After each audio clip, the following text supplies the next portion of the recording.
all. Bills can win it here. White puts it down. The kick is on the way, and it is good. And the Bills have won it. The Bills have won it. The Bills have won it. They win it 41-38. Incredible. What a comeback by the Bills. Jacksonville's perfect record on the line right here.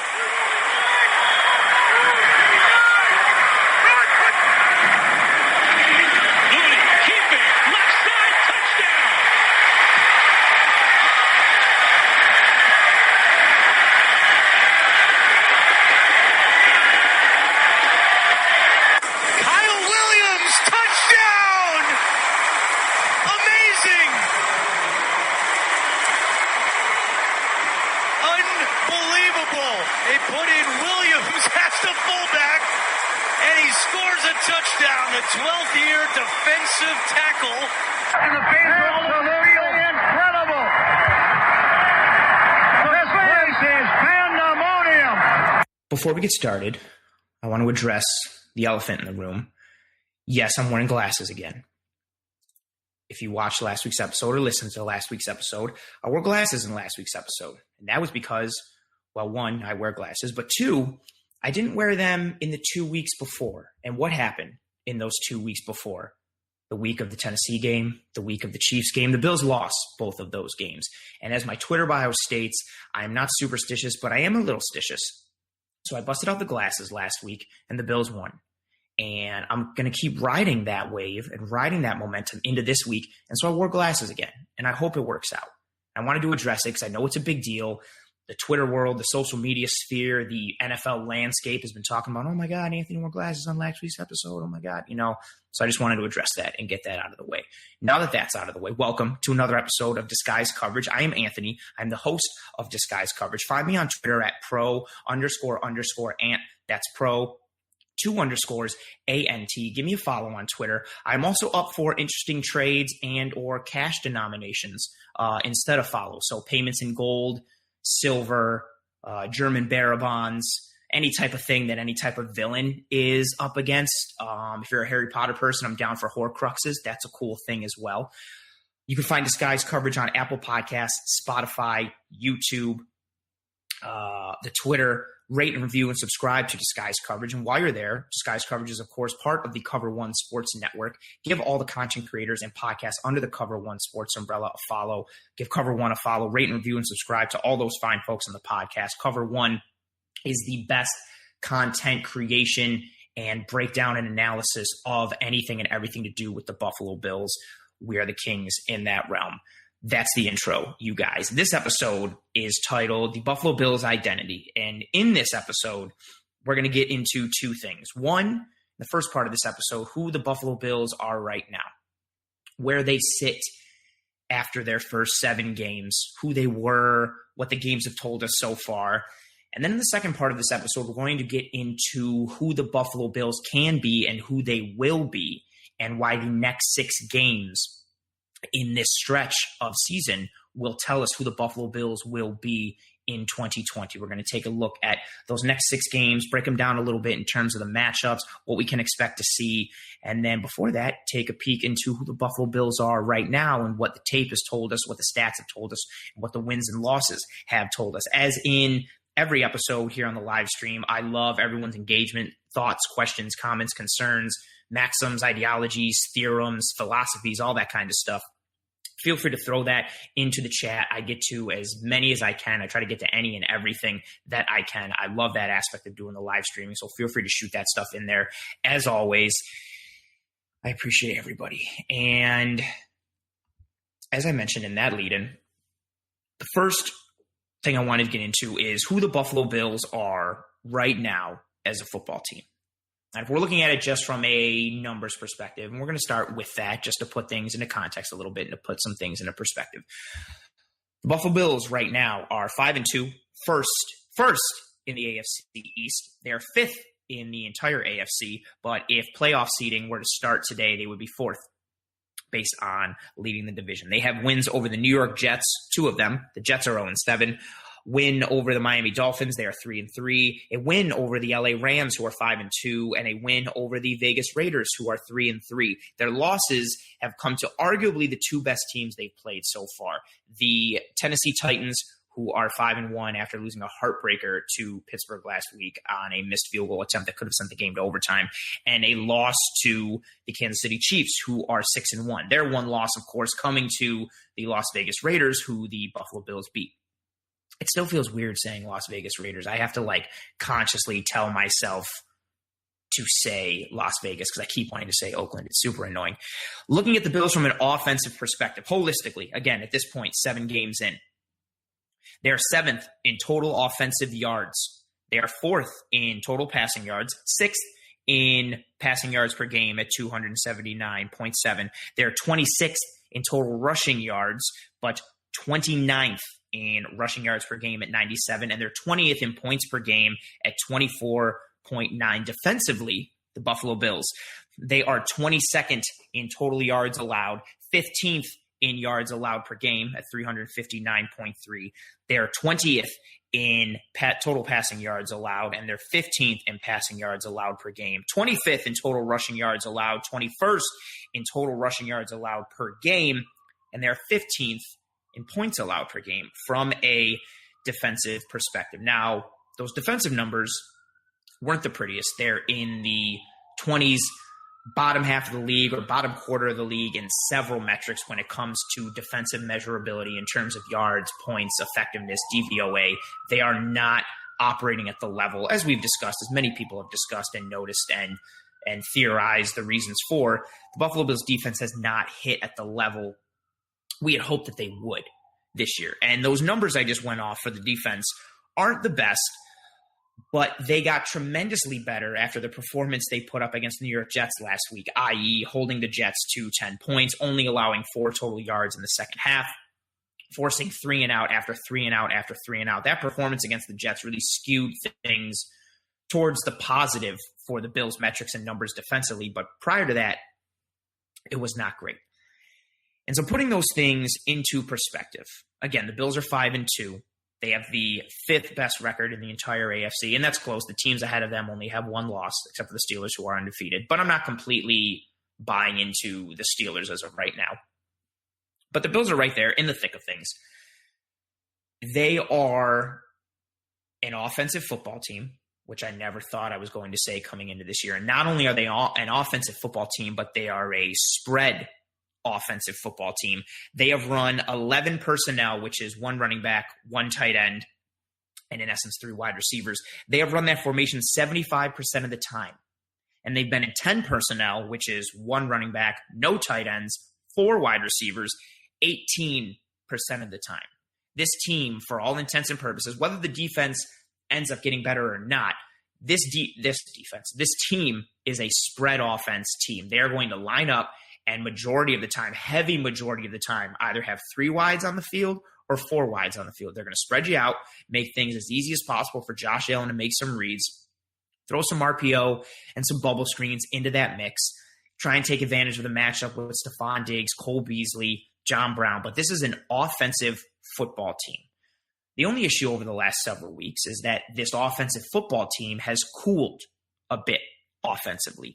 In week 1, the Bills put up 27 points. In week 2, they put up 31. In week 3, they put up 35. Week 4, they put up 30.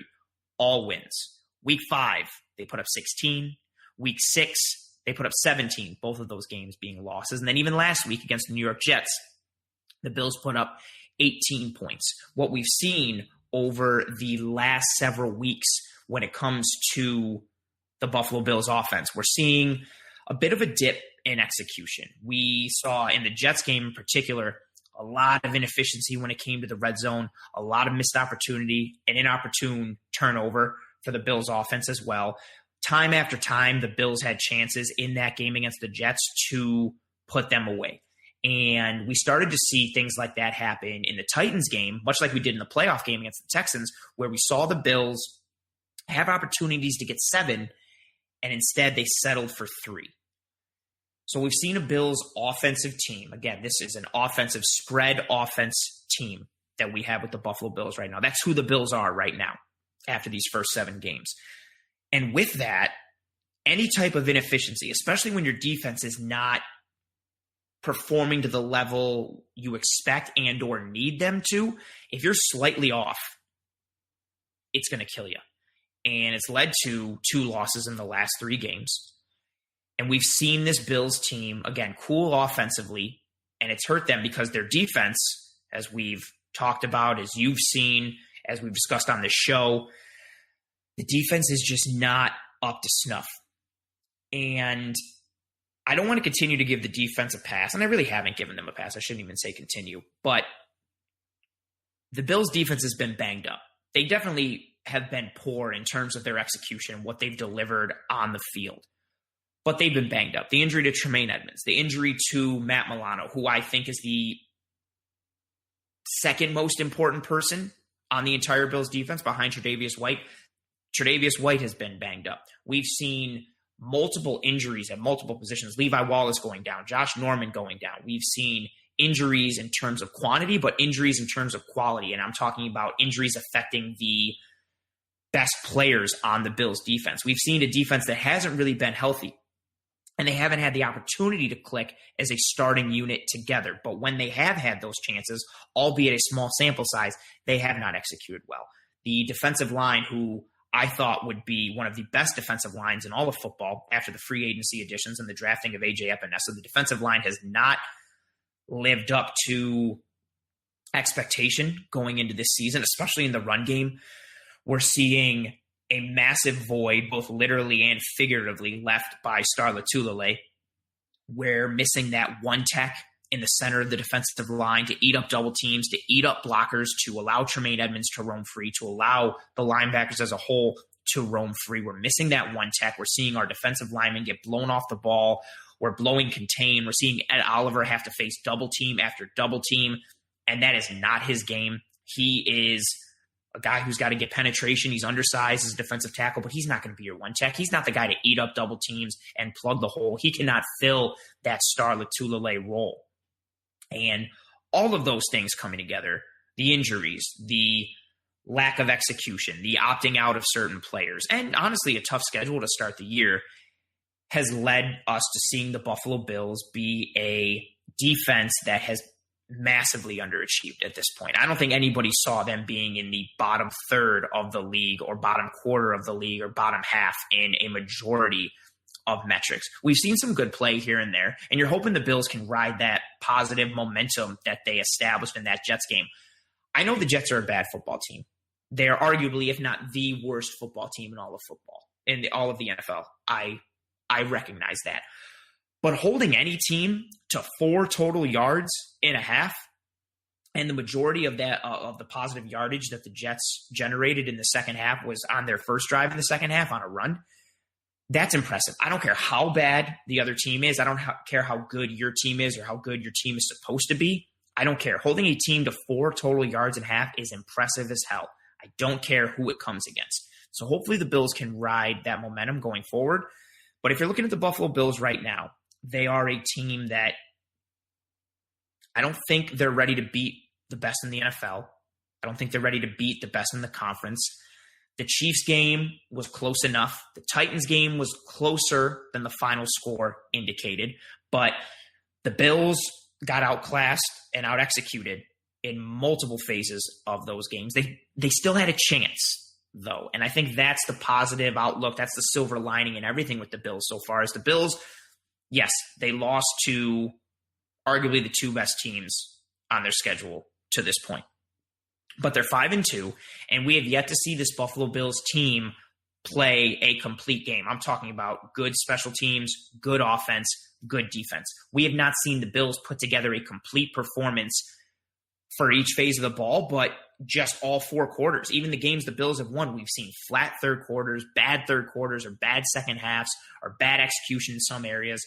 The Bills haven't played a complete game of football yet. They have not hit their stride. They have not hit their peak, and they're still 5-2, which is good. They're first in their division, which is fantastic. So who are the Bills right now? Who the Bills are right now? They are a spread offense-led team. Josh Allen is very much the quarterback of this team, literally and figuratively. The Bills will go as far as he takes them. I think the Bills defense has the opportunity to step up and move on the upswing as they start to get a little healthier, as they course correct for some things. I do have faith in Frazier. I do have faith in McDermott, but the Bills have not been good to this point defensively. I don't think that's a shocking statement. I don't think that's anything that would surprise anyone. But sitting here after the first 7 games and seeing, the Bills are 5-2, but knowing that they're 5-2 really because of the offense and almost in spite of the play of the defense is a shocking thing.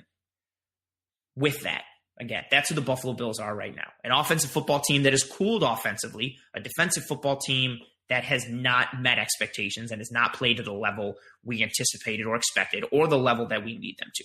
That's who the Buffalo Bills are right now. But at the end of the day, they're 5-2, and they're on the upswing in several areas. Now, the next 6 games, why these games are important, why these games matter.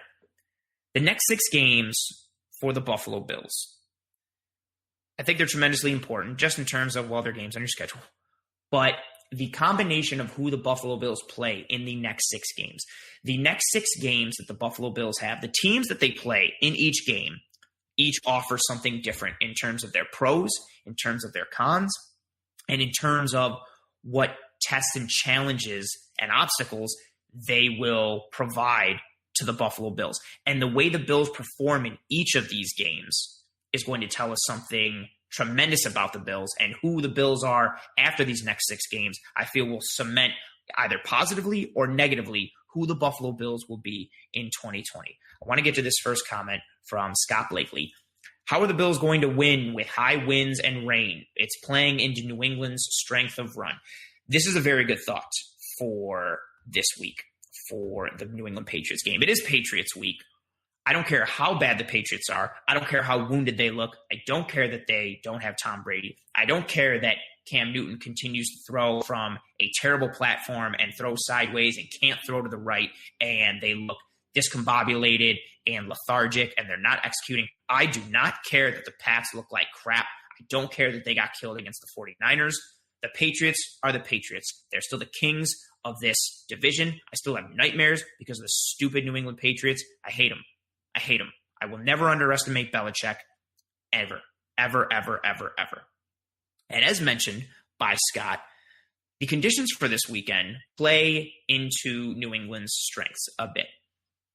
And that's another good thing about this matchup against the Patriots. Not only is it the Patriots, again, playing the Patriots, you can never underestimate the Patriots. Can we take the AFC East crown from the Pats? Can we exercise those Patriot demons that the Bills have had for year after year after year? But what's interesting about this game is, again, the matchup. Scott alluded to it briefly. The Patriots are not a good offensive football team, holistically, but especially through the air. They are overall 29th in points per game at 19.2. They are 29th in the NFL in points per game. That's awful. They are 28th in the NFL in passing yards per game with 197.2. So they're not good through the air whatsoever. However, they are 4th in the NFL in rushing yards per game, averaging 155 yards per game. Now, some of that has been necessity because they haven't been able to throw the ball. But the Pats have a very good interior line. Andrews, Mason, Thuney, they can run.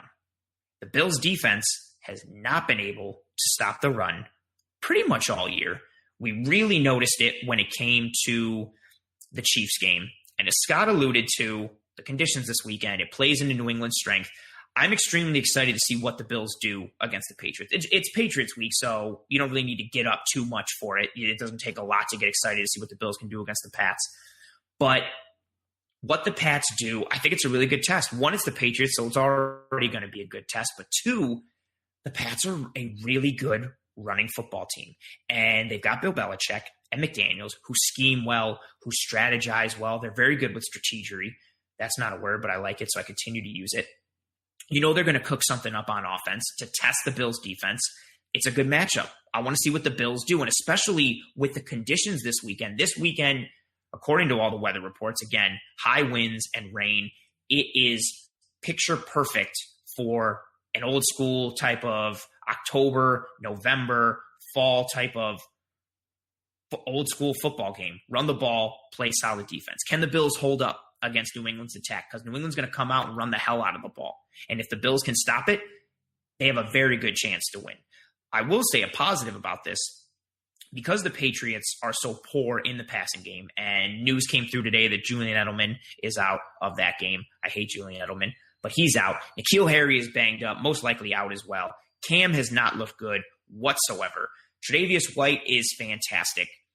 We should be able to neutralize a decent amount of the Patriots' passing game, if not all of it.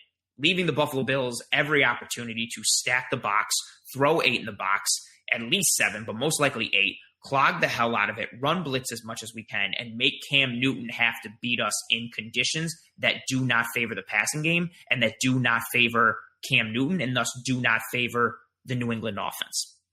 This is a game the Bills have to win. We've seen it across Twitter. I tweeted it out earlier this week. The Bills cannot lose this football game. I recognize that every game is important and one game doesn't make or break your season. The Bills have to win this game. This is non-negotiable. The Pats are wounded. They are limping into this game, looking like crap. And although I do not underestimate them, I am not sitting here thinking that, oh man, we're going to kill them this week. But they're wounded and they're playing bad. They have not even a foot in the coffin. They've got a majority of their body. They're up to their waist, to the torso, in the coffin. Kick them in, nail it shut, throw the dirt on top of it, Undertaker style, buried alive, put them in the dirt, cover it, that's it, put the tombstone up. The Bills have the opportunity to put the Pats in a very difficult position going through for the rest of the year and at the same time vault their status in the AFC East. Again, doesn't matter that the Pats have looked bad. The Bills have to win this football game. But the Pats are good at some things that the Buffalo Bills have had trouble stopping, i.e. the run game, and the conditions this week play into the Patriots' hands. Don't overlook the Pats. Don't underestimate Belichick. Don't do anything like that. Rich G mentioned a point, just like the Titans were wounded. See, that's a very good point. People talked about that. The Titans were wounded. I don't think we look past Tennessee as a fan base or as a coaching staff. I don't think we took it for granted. I could see it happening with the Patriots game, though. We've seen just all offseason that the AFC East is the Bills' crown, that the AFC East belongs to the Bills. It's the Bills' year, yada, yada, this and that. I think people started to write off the Pats a little bit. And Sean McDermott and Brandon Beane were phenomenal all offseason in saying the opposite of that. They were very much the antithesis of that, saying, no, the Patriots are still the champs here. We just got to beat New England. Even this week, no big blustering Rex Ryan type of talk of like, this is the biggest game of the year. We're going to kill them. We want to win this game. No, it was very much like, it's another game. Got to beat New England one game at a time, this and that. Because of that fact that you can't overlook anyone. And just like the Titans, quote unquote, were wounded, the Pats are wounded. You have to put them down. And as Rich followed up, can't lie, I'm worried. I'm always worried with any Bills game. I have been conditioned as a Bills fan to never be secure in anything, not just my sports fandom, but in anything in life, because the Bills always rip my heart out in some form or fashion. That can't happen this week. The Bills have a perfect, primed opportunity to put the Pats in the dirt. You got to put them in the dirt. Alex Barber, good question. Are you saying they need to win because we expect them to lose the next two? No, I do not expect them to lose the next two. I'm saying they need to win because the Bills have not been able to get over the New England Patriot hump in a very, very, very, very, very long time. Since the Pats have been the Pats, the Bills have not been able to overcome New England. They still need to do that this year. The Bills have not won this division yet. There is a lot of football left, and the Pats come into this game limping and wounded. The Bills got to put them down. That's why they need to win this game, because I think we've said it over the years. It was said in the second game against New England last year, the whole if not now, when? If we don't beat the Pats now, when will we? This is the biggest moment or the biggest proverbial example of that if not now, when statement ever. If we're not going to sit there and come out and smack the Pats in the mouth and beat them and put them away when they're already down and they're already wounded, again, a Belichick team that's wounded and backed into a corner is still a dangerous team, but this Bills team is better than the Pats, and they should be able to put them away. And if they can't this week, then when the hell are they ever going to be able to beat the Patriots? That's what I'm saying. That's why we need to win this week. That's why the Bills need to win this game against the Pats, because if not now, when has never applied more than it does to this week against the New England Patriots. Vito, what would you do defensively this week personnel-wise? This is tough for me because I haven't liked how A.J. Klein has looked, but I'm getting out of nickel, and I'm probably throwing a lot of 3 linebacker sets. I'm going with Tremaine. I'm going with Milano as much as I can. I know Milano's still a little bit banged up. They kind of nursed him back into the regulation in action last week against the Jets, still kind of taking it easy with that pec injury. But I'm rolling out 3 linebackers. The Pats are going to come out. They're going to try and run the ball. As Alex Barber said, stop the run. That's exactly what they need to do. Ooh, I appreciate you, Greg. Damn right. All caps and an exclamation point. I like that. Yeah, I'm coming out in the 4-3 base. I'm not using nickel as the base. I want to stop the run at all costs. I'm fine leaving Trey and whoever else is at corner. I don't care. If it's Levi, cool. If it's Dane Jackson, cool, who played phenomenal last week. Whoever it is, throw me out there at corner number 2. I don't care. The Pats receivers are not good. They cannot throw the ball. The conditions are not ideal for throwing, and Cam Newton has looked terrible reading the field mechanically in terms of his feet. His footwork has been terrible. He's throwing sideways. He's not getting any rotation. He's throwing all shoulder, no hips, no lower body. His arm accuracy, arm mechanics, arm angle have been poor. I am not letting the Patriots run the ball. I don't care if it's with Burkhead or Damian Harris or James White. Don't care. I'm coming out with heavy personnel on defense and making Cam Newton beat me through the air. That's what I'm doing defensively this week, personnel-wise. I'm not letting the Pats run as best as I can. And honestly, the Bills need to. The Bills can't sit there and stop the run with the front 4 because they get blown off the ball. And the interior of the Pats line is too good. They're too well-coached and schemed up front and offensively as a whole. But I'm coming out and doing everything I can to run blitz, stop the run, and make Cam Newton beat me because he hasn't been able to beat anyone this year in any way. Question from Trek Reviewer. If the Pats lose Sunday, do you see them trading Gilmore? Ooh, I've been really intrigued by this. All the rumors that have come through about Stephon Gilmore, I don't know. I don't think they trade him unless they get something really sweet on the table, like a first or a second. I mean, he's coming off of being the Defensive Player of the Year, one of the best corners in the league the last couple of years, as much as I hate it. He said a whole bunch of crap about Buffalo on his way out. I don't like him. I could see him being even more on the trading block if the Pats lose on Sunday. I will say if they lose, it increases. I wouldn't say it means they're going to trade Gilmore if the Pats lose on Sunday to the Bills, but if they lose to the Bills, it definitely increases the likelihood of them trading Gilmore. I don't want to put a percentile on it or a percentage to it, but I'd say around like 20%. I think it throws it up there. Alex Barber, do we know Cam is starting? Yes, Alex Barber, he is starting. Okay.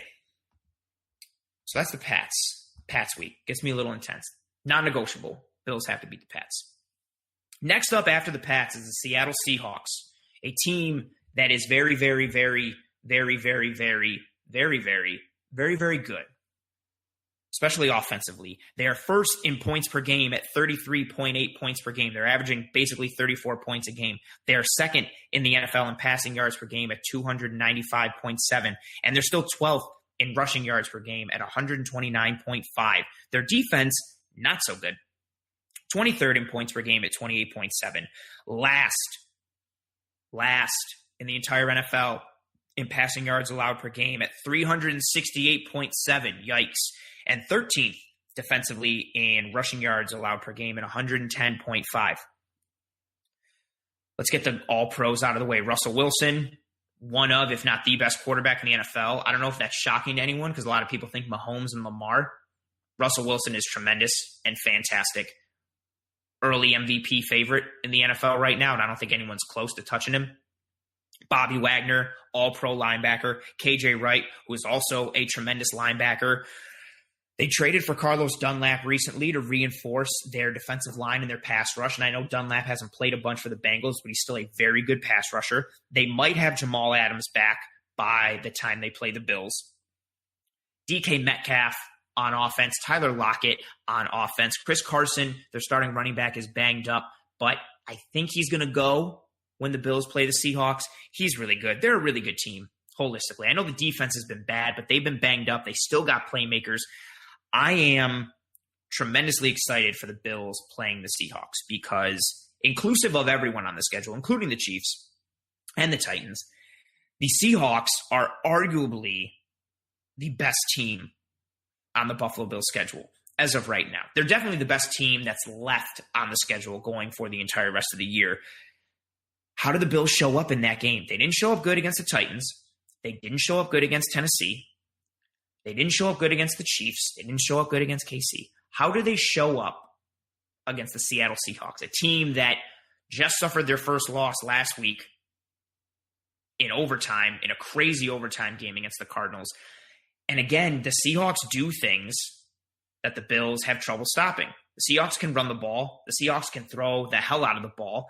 And the Bills defense, even when it's been at its best over the last couple of years, the Bills defense has been a defense that is well coached. They execute well. They scheme well. They function well in their roles. Greg Thompson from Cover One always says on Twitter, do your 1/11th. That's what the Bills defense is. Every person doing their 1 out of 11. They just function in their role. They do their job. Individually, the Bills defense is not tremendously fast. They have some players that are athletic or agile or quick, but they're not a tremendously talented team in terms of just like pure raw athleticism, speed, agility, all that kind of stuff. They have good technique and they play within themselves. The Seahawks offense executes and they've got freaks. DK Metcalf is a monster. Speed, height, hands, body mass. He is a monster. I don't know who in the Bills secondary can cover DK Metcalf. He's going to be very hard to match up with because even if you've got great technique like Trey does, Tre'Davious White has tremendous technique, both his hands and his footwork.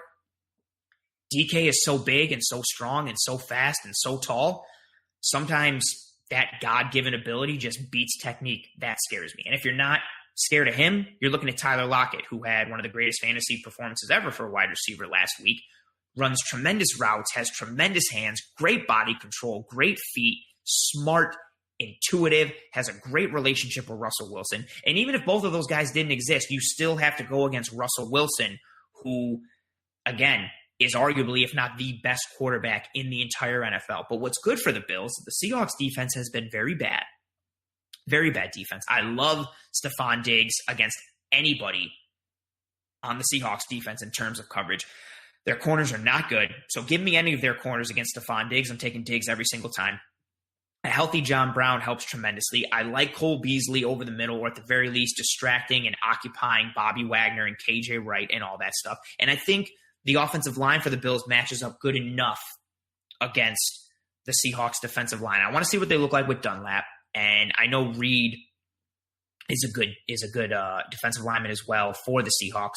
But I think the Bills can pull off the win against Seattle. I don't think it's crazy. And I know that question was asked earlier in the episode. Is this game against New England a must win because the next two are losses? I don't think the next two are losses. I think the Bills can beat the Seattle Seahawks. I don't see why not. I think Seattle is very bad defensively, so bad that even if the Bills were terrible offensively, they could still move the ball. Jamal Adams coming back changes a lot. And again, I want to see what Carlos Dunlap does, and they've still got guys who can make plays. But the Bills should be able to go blow for blow with the Seahawks in terms of points and offense for offense, score for score. And what I'm really excited to see, again, coming into this week against the Pats, right? Wind, rain, the Pats can't throw the ball. Let's come up. Let's stop the run, get a win, see what happens. The week right after that is the Seahawks. What do we do against one of, if not the best offense in the entire NFL? That's the real test for the defense. We've talked all year, is Tremaine Edmonds hurt? How do the Bills function without Milano? What's the defensive line doing? Is Milano okay now? Trey hasn't looked great. How does he step up? What happens with Levi Wallace? Is Cam Lewis the answer? Is Dane Jackson the answer? Does Josh Norman come back by then? All these questions, thoughts, comments, concerns, all of these things. But there's always been little caveats here or there. Yeah, the Bills lost this game, but they were missing this guy. Yeah, the Bills lost this game, but it was close. The Bills should be, in theory, healthy, ready with their starters by the Seattle game. They should have almost their entire full complement of defensive players, starters and backups for the Seahawks game.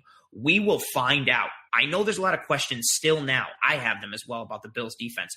Are they really this bad? Are they just underachieving? Are they going to step up and course correct and be fine? Or is everything terrible and the Titanic is going down? We 1,000% are going to find out in that Seahawks game, because the Bills are either going to limit the Seahawks a little bit and give them some problems, or the Seahawks are going to run us out of the gym. And I know we're not playing in a gym. I know it's an arena. It's a phrase. Actually, not even an arena. It's a stadium. So don't kill me on that. But they will run us out of the gym if we are not prepared defensively. They're fast. They're schemed well. They're coached well. Oof, they got talent. They have a great quarterback, good running back, good running scheme. Ooh, that's going to be a tremendous game. That's another game. Again, these next 6 games, each of them offers something different. The Pats will test us in a way that we need to be tested. Can we stop the run? Are we going to get bullied and blown off on the defensive line? The Seahawks are pretty much great at everything on offense. How do we match up against them? Can we score on a poor defense that has to come all the way from the West Coast to the East?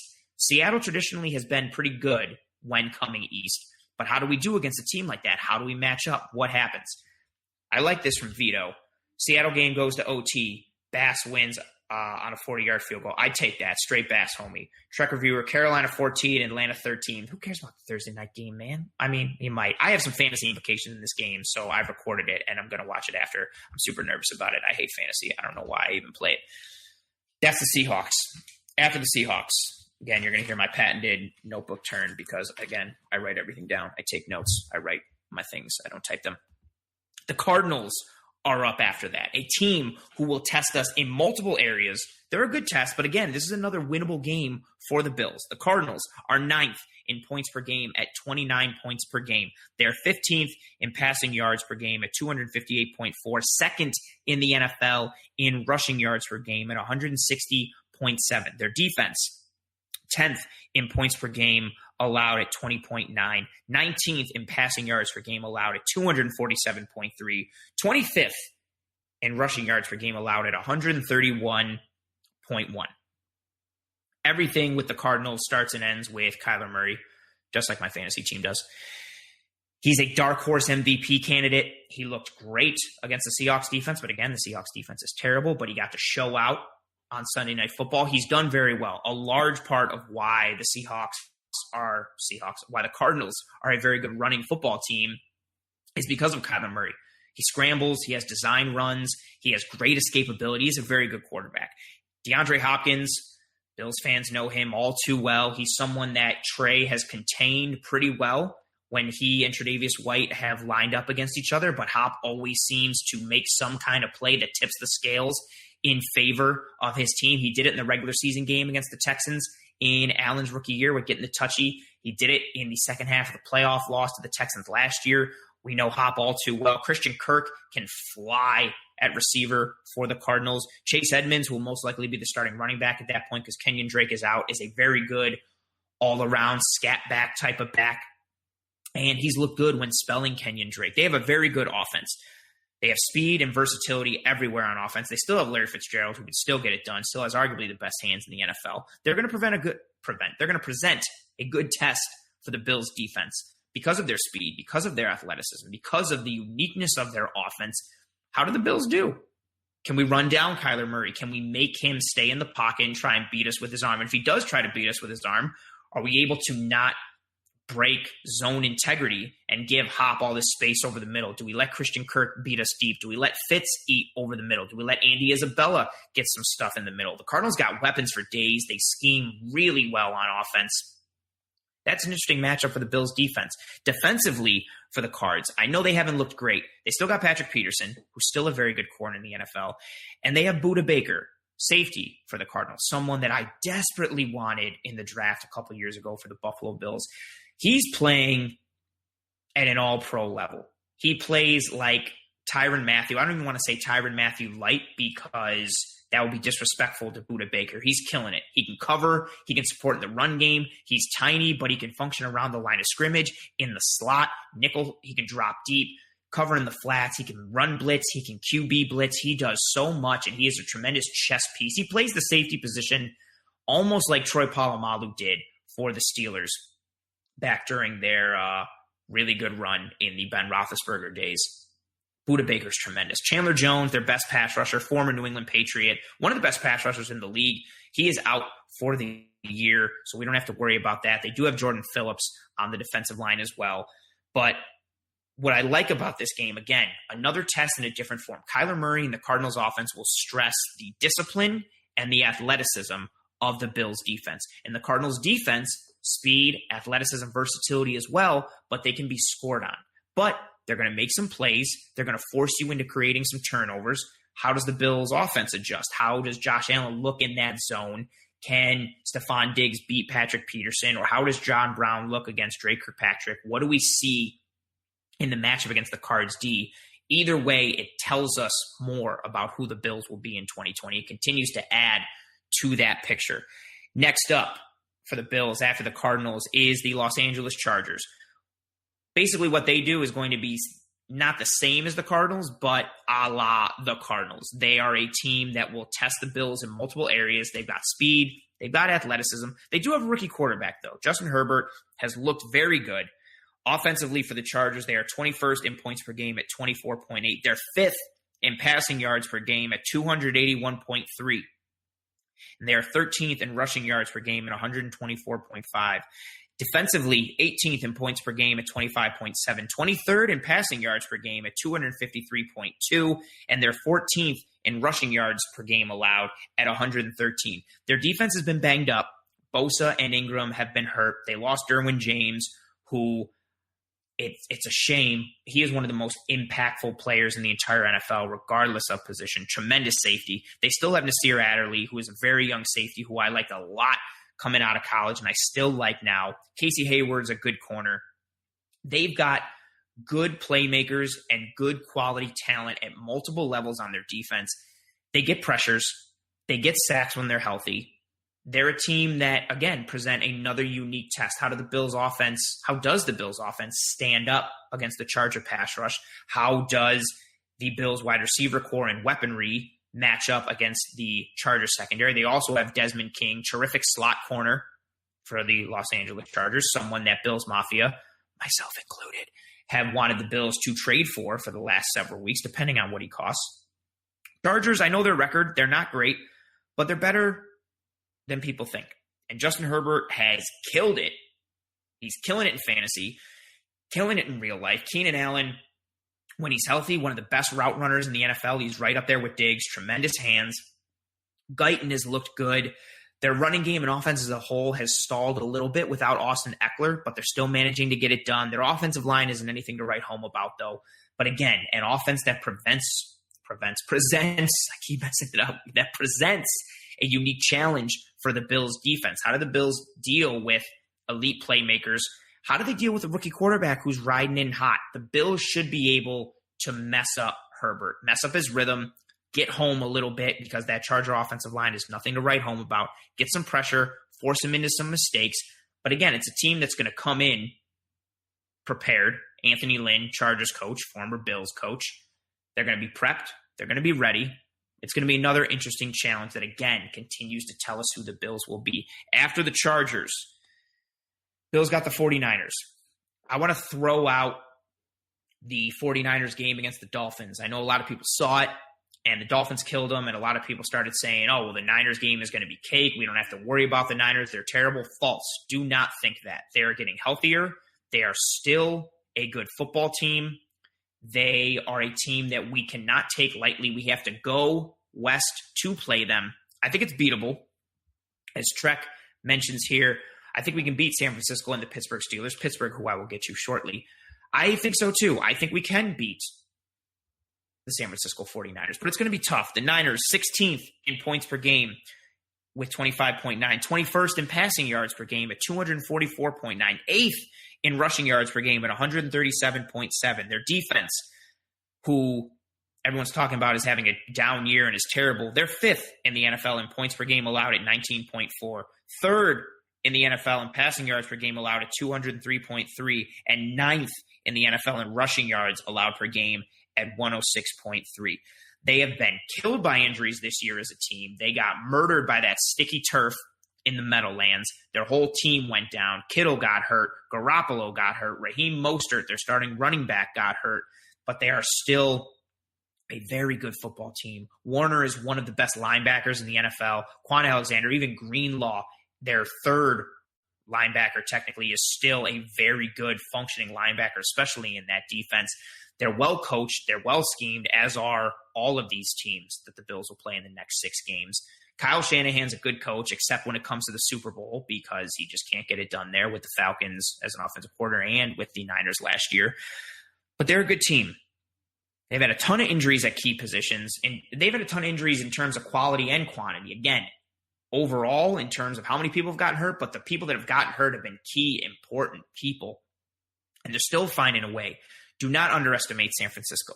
That being said, despite the fact that they're a tough out, despite the fact that I think they are the hardest team, second hardest team left on our schedule, and it's on primetime, I think it's a winnable game. And I'm excited again to see, because again, it's another team that will tell us who the Buffalo Bills are.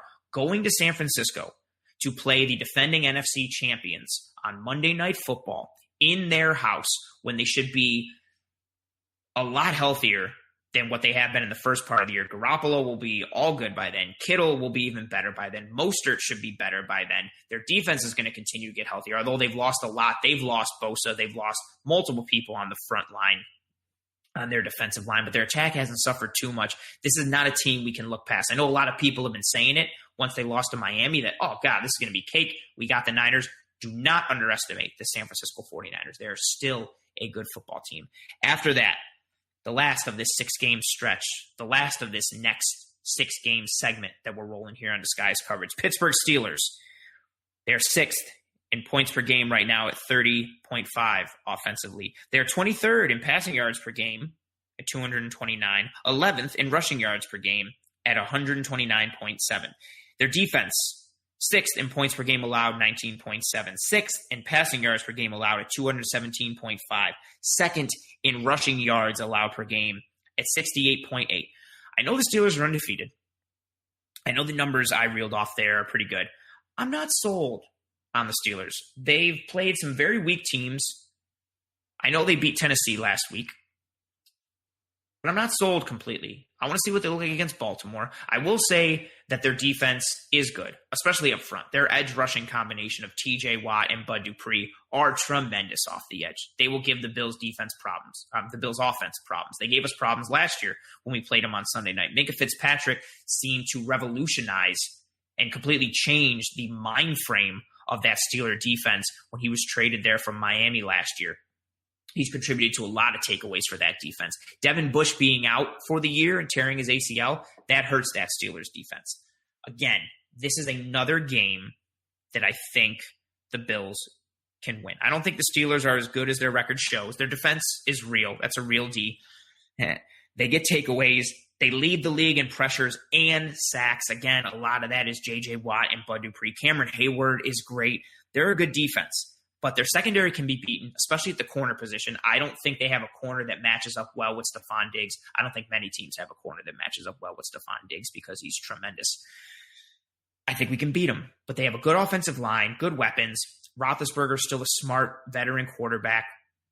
Chase Claypool has looked good on offense. They have a good complement of receivers to play off of what Ben does in terms of having Juju, Deontay Johnson, James Washington, Chase Claypool. Connor is a good running back. I know he's banged up a lot, but he's still a good RB.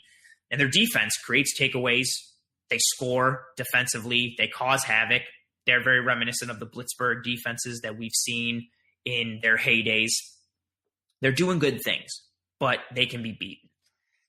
And what I wanted to really drive home again in talking about the next 6 games for the Buffalo Bills, in talking about the Buffalo Bills identity in this episode. Again, we talked about in the first part of who the Buffalo Bills are right now, but these next 6 games will definitively tell us who the Buffalo Bills will be in 2020.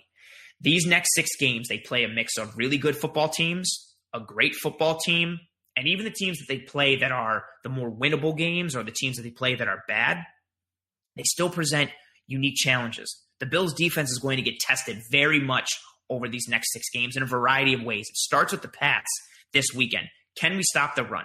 Can we not get bullied on the line of scrimmage against a team that has beaten us year after year after year after year? How does the Bills' defense look against the Seattle Seahawks, one of the best, if not the best, offenses in the entire NFL? How does the Bills' defense look like? How do they show up? What do they do against the Arizona Cardinals the week after that? Against Kyler Murray, against an offense that has tremendous speed and versatility? How do they look against the Chargers, a team led on offense by a rookie quarterback who's been tearing it up with an all-pro receiver and a good supporting cast? What do they look like there? What do they look like against the defending NFC champions on prime time? And what do they look like against the Pittsburgh Steelers? A game that the Steelers want to win after losing to us last year and effectively getting bounced from the playoff picture because of it. This game is also going to be important for playoff seeding. It's a game the Bills need to win.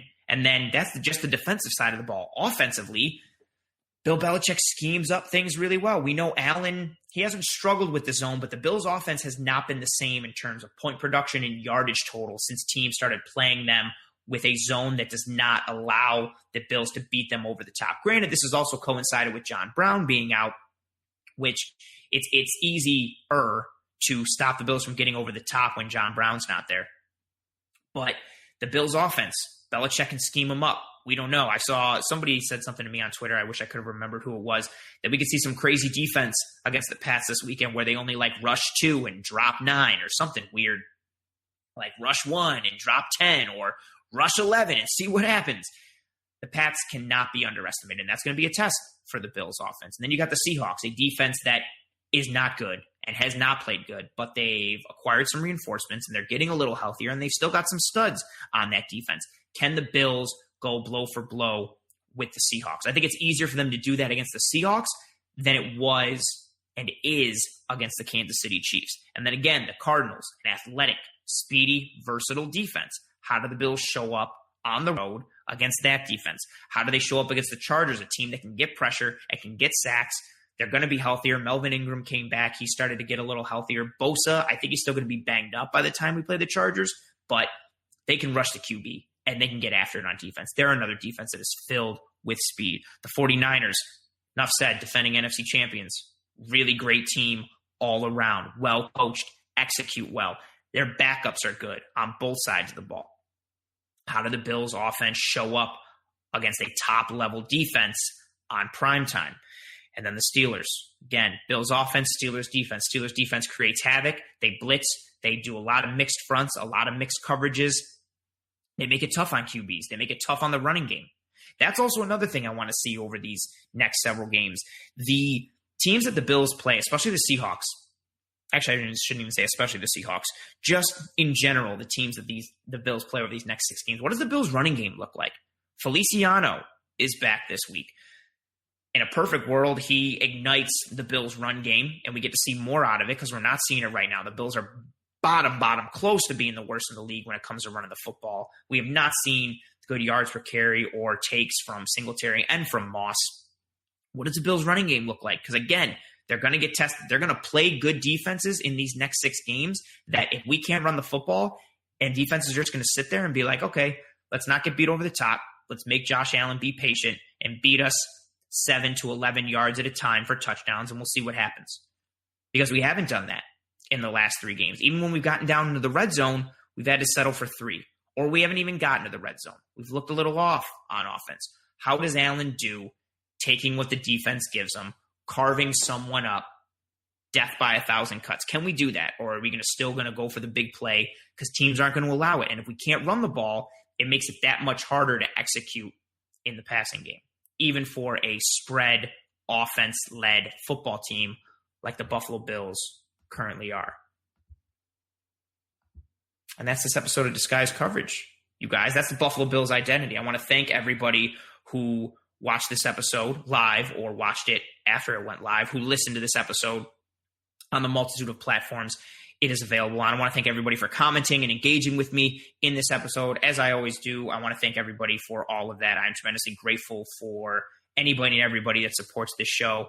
Again, I am Anthony. I'm the host of Disguise Coverage. Find me on Twitter at @pro__ant. That's pro, 2 underscores, ANT. Give me a follow on Twitter. Rate and review and subscribe to Disguise Coverage on Apple iTunes, Spotify, YouTube, Facebook, all that stuff. Follow everybody under the Cover One umbrella. We are the best when it comes to anything and everything Buffalo Bills. Thank you very much to anyone and everyone in this episode. I appreciate you on Toodles. Thank you. I love that. I like the Toodles coming back. I appreciate it so much. Vito, let's go Bills. Let's go Bills. That's exactly what this whole episode is about. Let's get it. Let's do it. Thank you very much, everyone, for riding with me on this episode. Go Bills. And I'll see you next week.